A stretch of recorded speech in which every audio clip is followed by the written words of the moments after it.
And one learning that we've had from a number of the mining companies that have gone through the IRMA process is, at the beginning, like when you're building your program to comply with a specific standard, you're going to be audited.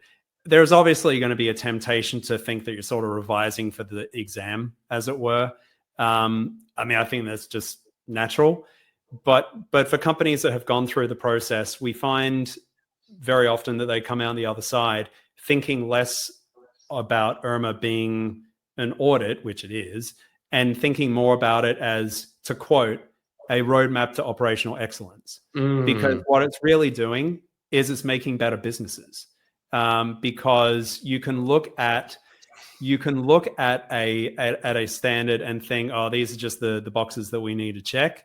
Yeah. But if you take a bit more of, if I can say, an enlightened view, what it's doing is it's giving you a structured way of looking at your business and figuring out where the risks exist, and not taking for granted that you necessarily have factored in all those risks. Maybe there are things you haven't thought about, or you haven't thought about them in that way.